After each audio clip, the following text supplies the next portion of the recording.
ഹേ, ചൂടുകാലം അപേക്ഷിച്ച് നോക്കുമ്പോൾ നിങ്ങളുടെ വീട്ടിൽ LPG ഒരു അല്പവും കൂടെ വേഗം തീർന്നു പോകാറുണ്ട് തണുപ്പ് കാലത്ത് എന്ന് തോന്നാറുണ്ടോ?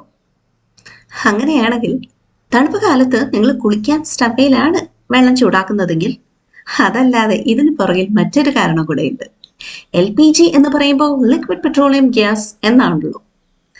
ഇത് തണുപ്പിന്റെ തീവ്രത കൂടുന്തോറും ഈ ലിക്വിഡ് ഗ്യാസ് അതിന്റെ ഫ്രീ ഫ്ലോ കുറയുകയും ഇക്കാരണം കൊണ്ട് തന്നെ സിലിണ്ടറിലുള്ള ഗ്യാസ് കംപ്ലീറ്റ്ലി ഇങ്ങോട്ട് പോരുന്നും ഇല്ല.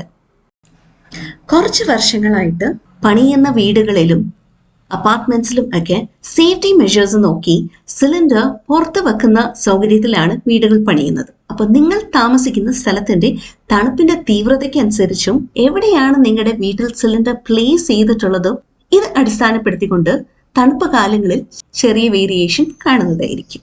So this is the actual reason behind it. ഈ പ്രാവശ്യം ഞങ്ങൾക്ക് വീട് മാറേണ്ടി വന്നു, അതും കൃത്യമായിട്ട് ഡിസംബർ മാസം തന്നെ.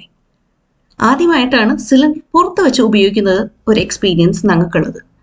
ഇപ്രാവശ്യം 20 ദിവസത്തിൽ കൂടുതലാണ് സിലിണ്ടർ വേഗം തീർന്നു പോയത്. ബാംഗ്ലൂര് ഇപ്രാവശ്യം അത്യാവശ്യം നല്ല തണുപ്പും ഉണ്ടായിരുന്നു. സോ ഇതാണ് അതിന്റെ പുറകിലുള്ള യഥാർത്ഥ കാരണം. പിന്നെ അവോയ്ഡ് LPG ലോസ് എന്ന് പറഞ്ഞിട്ട് 1 to 5 5 വീഡിയോസ് ഞാൻ ചെയ്തിട്ടുണ്ട്.